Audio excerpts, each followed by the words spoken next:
Hi, everybody. I'm here, Mandy Hutchinson of Salt and Sass Games, and I'm here with Dr. Gray Atherton and Dr. Liam Cross, assistant professors, psychology department at the University of Plymouth.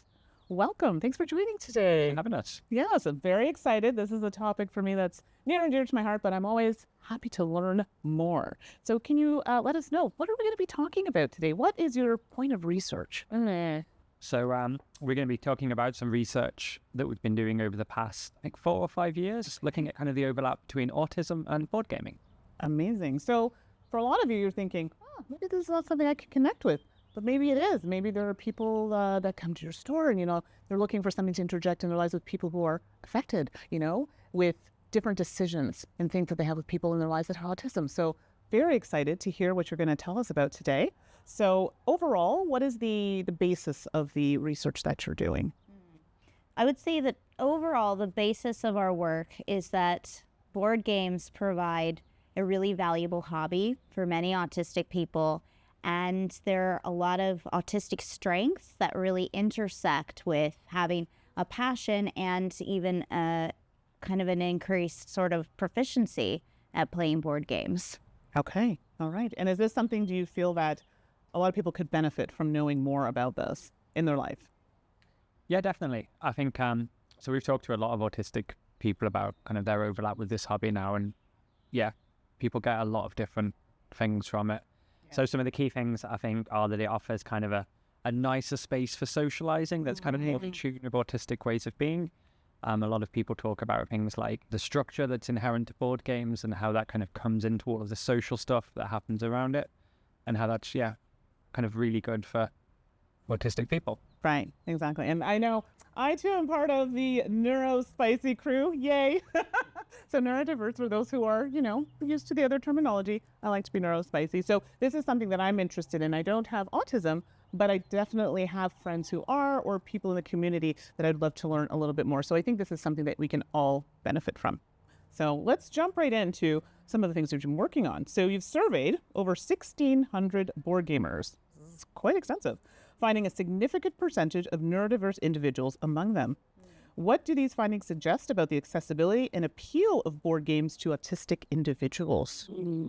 So yeah, we surveyed just over 1,600 people, and we found that actually for most neurodiverse conditions, so things like ADHD, dyslexia, the prevalence amongst board gamers was kind of the same as what you'd find in the general population.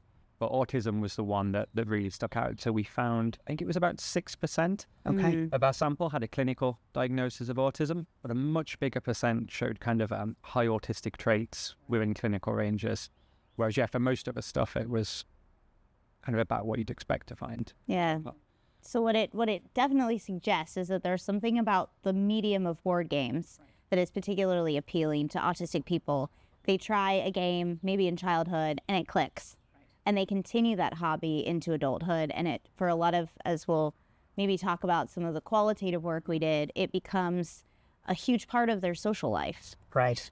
So I think it's a really important topic for people that are interested in the board gaming community to know about. Right. And do you find that there are a lot of games that are accessible for people, autistic people or people with ADHD or something of the like? I think it depends. So autism is such a wide spectrum. So a lot of the people we spoke to who were kind of either already involved in board games as players or designers and things, they're using any and all. Yeah. Right. But some of the people we worked with that kind of had comorbid intellectual disability or had higher needs, there's certainly a much smaller range of games we found that will work with those populations. But there definitely are some. I think Dixit was one of the ones we probably had most success with. Definitely. So code names. Okay. Yeah. And you mentioned this one here, so I have this as something we're going to talk about, but we've said it. We're going to jump into it. So you assisted in the development of Dixit Access Plus and used this game in your study, which you just mentioned. So can you share more about the use of this game in supporting people with autism? And I know you started touching on that there. Yeah, so this kind of happened, I guess, quite organically in the start. So we were working with a group of adults with autism and other conditions, and ID was a big one, also some Down syndrome, various things. And we tried games like Codenames, Werewolf, stuff like this, but there was a lot of memory issues and other problems that meant people were kind of struggling to play. Whereas Dixit was one where we found that kind of people of all ranges could play. and it worked really well. I think one of the things that makes Dixit really special is that it has this pictorial element. So it goes beyond language right away. And I think that that was huge for the groups that we played with. And then we've then since used Dixit a lot in the other sort of studies with people that had just a range of needs. And I think how the pictures evoke all of these emotional reactions in people make it something where they are willing to jump in and give it a try.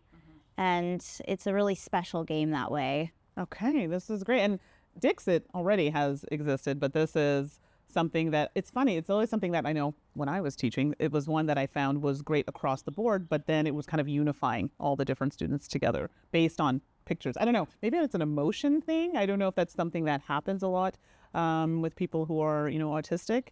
Is that, do you find emotions as a regulator? I think that there are a lot of misconceptions sometimes about autism, and some of the old research is like they're not as into their emotions, or they have less emotions. These are some of those, but we know that's not true about autistic people. They have very deep levels of emotion, and I think you're absolutely right. Probably being able to interact with these very emotional cards, and a lot of the clues people give for Dixit are about emotions.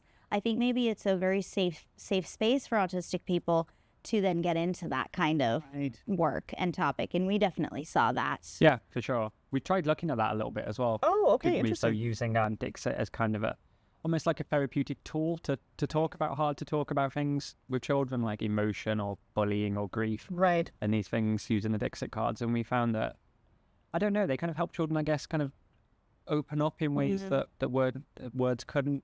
Right. To relate to the cards, it kind of brought something else out. Yeah. Right. I'm not sure if that's the best explanation. No, it's It great, but it's like is. telling a story. You don't necessarily need words to tell a story. You have the pictures that can do that. So, no, I think that was a great Yeah, and I think explanation. having that kind of pictorial aid really helped the children tell that story as well. And it helps them let people into their world, because you aren't just telling your side. You're saying, look at this card.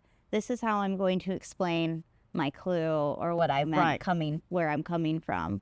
That's really helpful, I think. Absolutely, because I think a lot of us sometimes look at, I don't know, I'm guilty of this, you look at it from your lens and not necessarily from how someone else might see it. And I think that sometimes happens in gaming, right? You're trying to help someone and it's like, no, do it this way, but that doesn't work for me. All right. We actually use Dixit as well to try and see how people understand conditions like autism. So once we taught people how to play Dixit, have them pick cards for something like autism. Yes. And then talk about why that card represented autism to them. Right.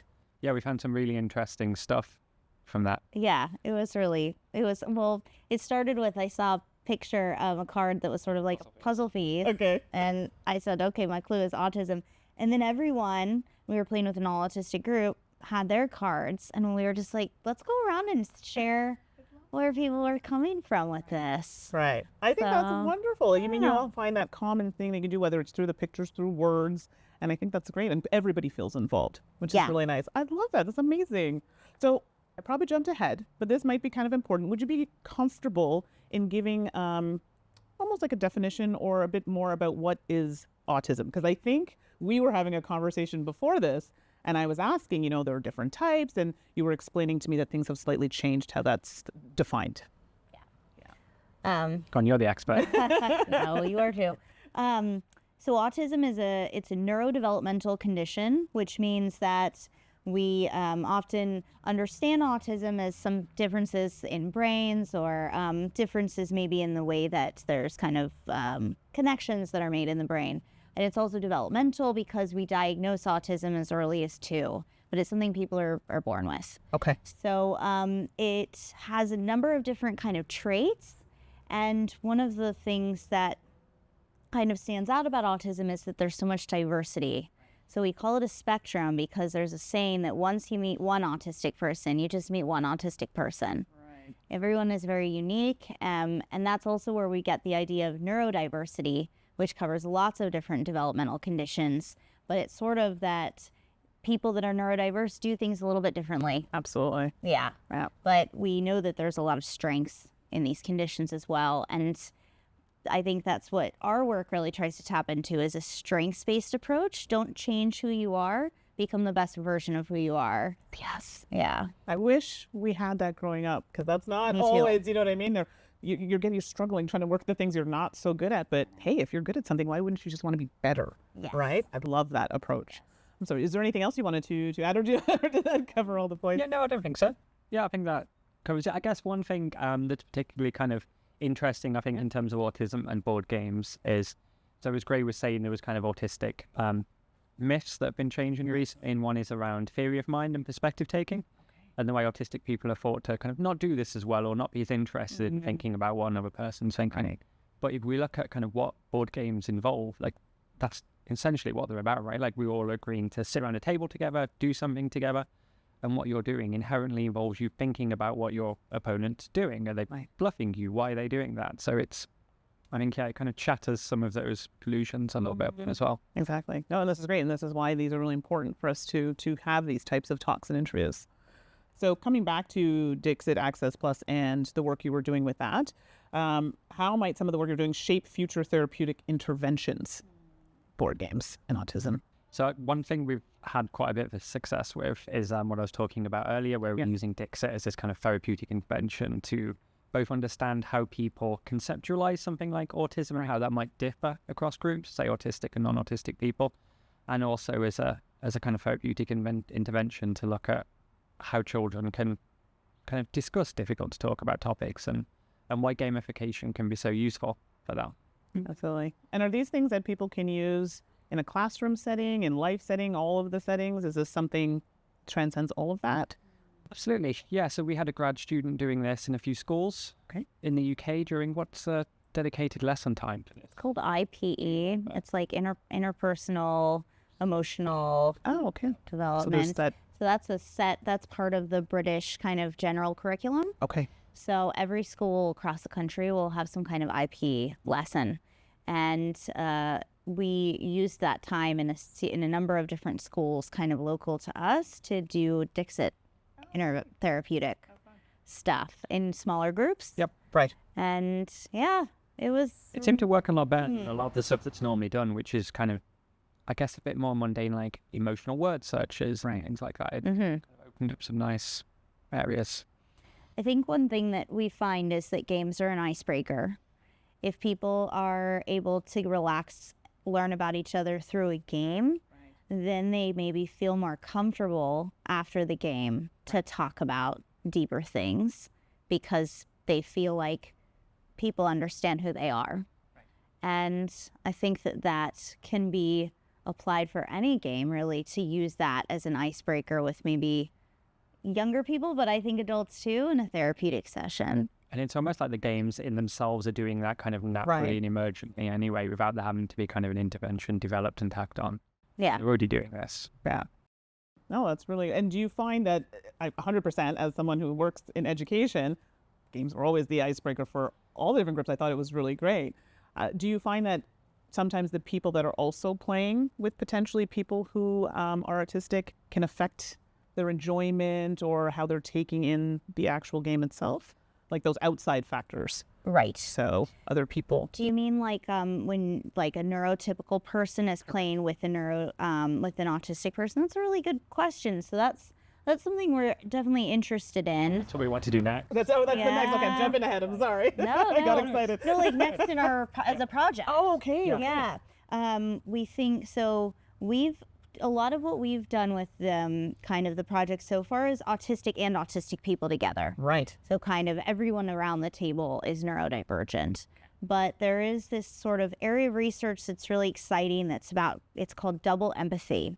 And it's this idea that we often ask autistic people to think about what neurotypical people are thinking. But neurotypical people aren't taking an autistic person's perspective. Right. And so games, as Liam brought up earlier, are forcing you in a sense to think about what other people are going to do, because that's your strategy. Absolutely. So if we can get mixed groups doing that, then maybe we can also improve how you understand autistic people and vice versa outside of the game. Absolutely. Yeah. Oh, yeah. So I was just thinking about it now. I'm like, yeah, that would be just like a factor in how it's received. So throughout your career, what has been the most surprising or impactful insight you've gained from studying the role of games in social and educational settings?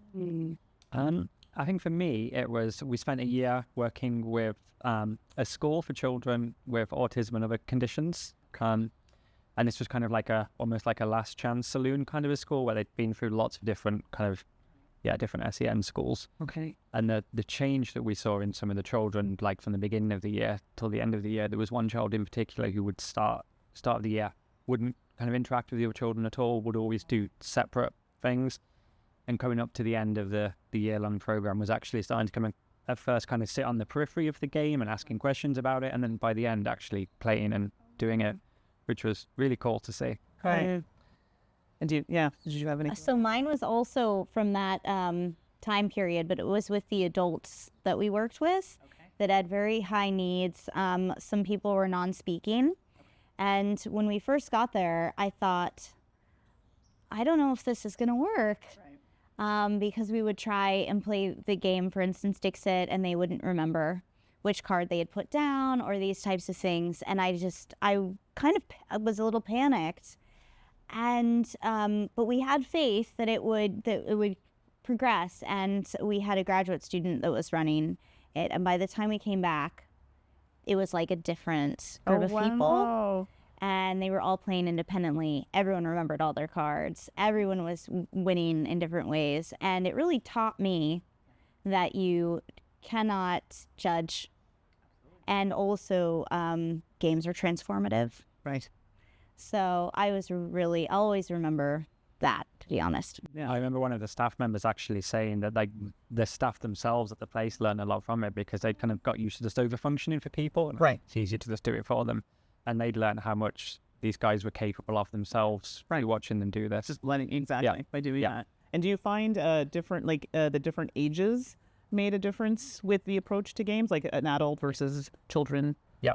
And I think different games worked well with different age groups as Right. well. So a lot of the kids really loved kind of the games where you get to trick people, like the social deception games. Yeah. Really liked Loved it. Loved Werewolf. Really didn't blend well with those games as much, did they? Yeah. And I think that was partly because they had kind of more memory issues and things and would forget what their card was kind of nighttime phase Exactly. or whatever. But I also don't think they kind of enjoyed that trickster element as much, Right. whereas the children got a lot Really? of that. I think when we talk to some adults, some autistic adults, and we say, what do you think about games like Werewolf? They say, well, I have autism, so I'm bad at that. Okay. And when you play it with the kids, they have none of those preconceptions. And they are so willing and love them. Right. They haven't internalized that message yet. So I think that is a big factor and is interesting. It is. Yeah. And when you ask them about kind of the strategies they're using in the game, it's really interesting to hear how they're definitely doing mind reading, they're assessing body language, they're trying to kind of fake stuff to lead people to believe someone else.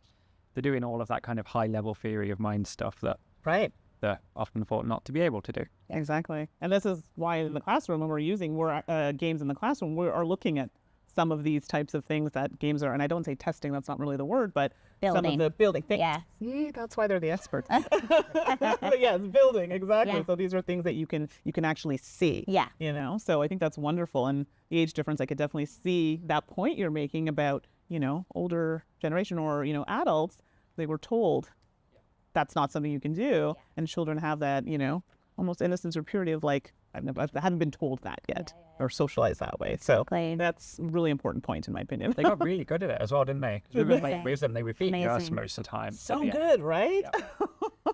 Yeah. And with the different versions of Werewolf, I'd be like, all right, we're going to play the superheroes. And they say, oh, this is that character from this. And this is, so it's that they connection. love the mechanics as well. Oh, I love that. I wasn't really needed by the end. Don't you love that? You're like, okay, fine, I'll leave. That's amazing. See, that's how you know your job's done.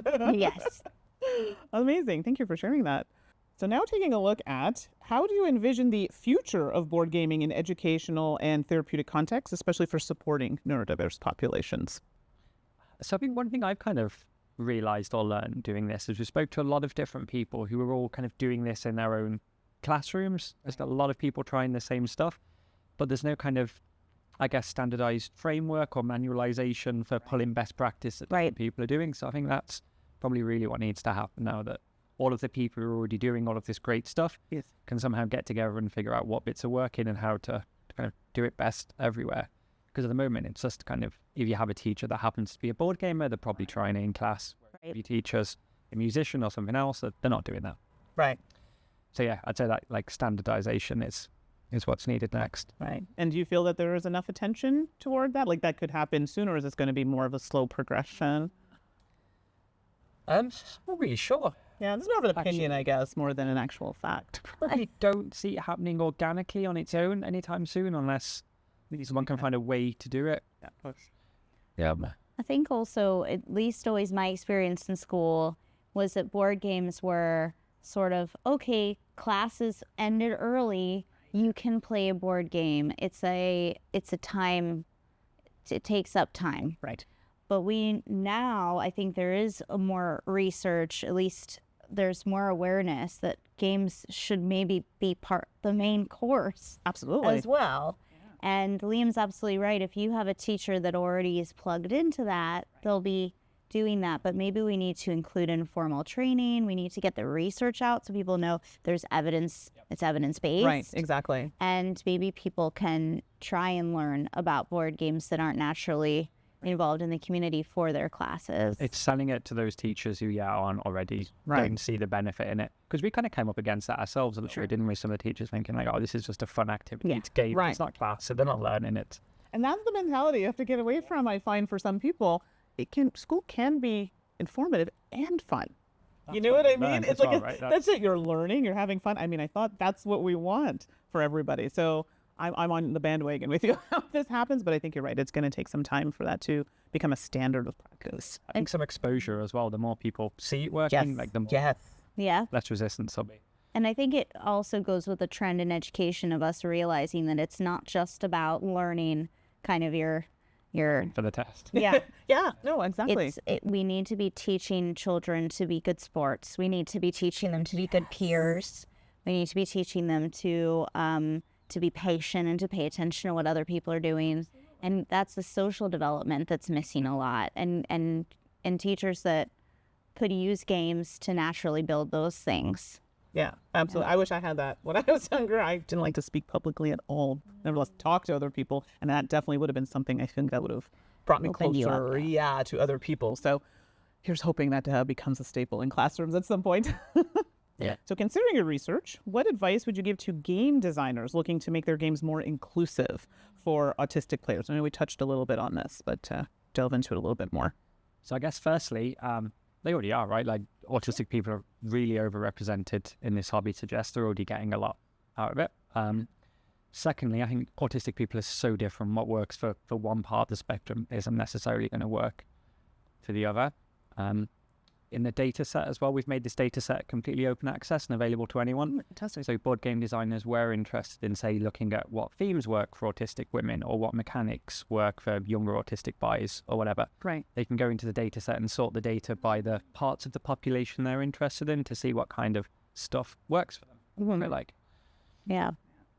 And I guess for me, a lot of people on the spectrum, as Liam said, they're already involved maybe in board gaming, or the challenge of board games will not be too much of a stretch. That's fine. There's going to be a proportion of the population that have co-occurring other comorbidities, like for instance intellectual disability, where it is going to be harder. And I think that one really nice direction that board gaming is going in the industry is making kids versions. Right. So my first Catan, my first Carcassonne, and those I think could be a really nice scaffold for people that are that need more help understanding the game, to maybe build those skills, and then probably maybe graduate to the real full-fledged. Right. Yeah. And it's interesting because game designers, you look for, you hope that people are looking for, if people have challenges with color or seeing, so you're hoping that these are things that are being checked. So what's adding that to make sure, hey, this works for this subset of people. Yeah. So I'm hoping, again, it becomes one of the things on the list that we're checking for going forward. And then I have another question. A lot of board games you're seeing are coming into the digital realm. Do you find a difference between the tabletop, like analog, versus the digital with people who are autistic people? We haven't specifically tested any kind of like Board Game Arena or Steam versions or anything, but we did ask some questions about it when we did the survey. Okay. And for neurotypical people, on the whole, they tend to prefer the like the analog version, the in-person. Right. More. Autistic people were the same. They also preferred the in-person version, but the gap was smaller than it was for neurotypical people. Okay. But I also think it probably depends from like my own experience a little bit on game as well. Like a game like Werewolf, you're going to lose everything that makes it great. Sure. Like, Right. a game like Through the Ages, it's really nice not to have to do all that kind of nitty-gritty bookkeeping and it speeds things Exactly. up. So imagine, it somewhat depends on game too. Okay. I wasn't sure if it was something you had looked at, were looking at. So, I guess we kind of did with the D&D stuff a little bit. They were Yeah. oh, okay. Yeah. Because now they have programs there that you can do RPG playing or D&D online as well. So, okay. And role playing is something as well that you were looking into Yep. in the study. Yep. So, so Liam and I have we've always been interested in role-playing games, particularly studying autistic players because kind of anecdotally, it's, again, a lot of autistic people are interested in that. And we also know that there's actual D&D therapy for autistic people. I did some not know accounts this, for D&D and really? autism as well. The state, I think that was. Oh, wow. Yeah. I didn't know that. This is new for me, so I'm Yeah. learning things too. It's really cool. And so we ran with one of our graduate students. Again, we did Waterdeep, very famous D&D campaign Love it. with all autistic players, 2 groups. And then we interviewed them afterwards kind of about their experience doing it. And people really loved the accessibility that online lends that. Okay. And there are going to be certain games that will work really well for online, but for the role playing, it meant that they could play. So we had players from all over the world. Oh, wonderful. So they were able to come together and meet people from Brazil, and we had people in France. And Amazing. I love that. so it can be really helpful, the online aspect of gaming, I think. Yeah, especially for people who might not have a space and a group to play with in person. Right. So they're not missing out. It just might not be in person, but they're still getting that experience. Oh, that's wonderful. And I've learned something here now today too. So another resource for me. So thank you for that. So based on your findings, what should industry stakeholders and educators know about the benefits of board games for diverse communities? Because I know this is a big topic of discussion right now online. Right. So I think from our research, we found that autistic people are definitely kind of more involved and more represented in this hobby. And there's definitely a few things about the hobby that kind of work really well for autistic people. I think one of the big ones we heard from a lot of people is that when you're playing a game, eyes aren't on you, eyes are on the board. Right. And then all of the other social stuff happens around that, and it offers kind of this alternative social vehicle for communication that has the rules and the structure that autistic people like built in. Okay, and that was one of the big ones. Something else a lot of people talk to us is, so there's a term, and you've heard like special interests or passions that are common in autism. And this is something that autistic people kind of get very engaged in and can be a draw to other stuff. And there's kind of a lot of overlap as well between common restricted interests or special interests like animals, transport, trains, this kind of popular board game themes. Right. There's a really close kind of overlap there that a lot of our participants talked about, kind of being a draw for them and being really helpful for them to kind of keep them engaged and passionate. That's it, passionate. Because I know when you're passionate about something, right, you want to be more involved, you want to play, you want to be a part of it. I think that's really important, to be a part of something. Yeah. So, yeah. One thing I would say as well in terms of good designers is that we know from education, for instance, that when we design things with neurodiverse people in mind, they end up benefiting the entire class, for instance, and making things more accessible is something that can only help. And so I would say that it could be really helpful for designers or people in the industry to talk to neurodiverse people. What do they like? What works in some of these games? What could be better? And that might make the design better really for everyone. So until we have those kinds of conversations, there's lots of ideas about what could be better, but you have to go back to the real experts, which are the people with the lived experience for that. Absolutely. And I think that people are starting to do that a lot more in board game. Change is always slow. Yeah. It's happening though. Like we It are is, seeing that people are really pushing for that. And, you know, the big sentiment in the gaming community is, you know, everyone is welcome to the table.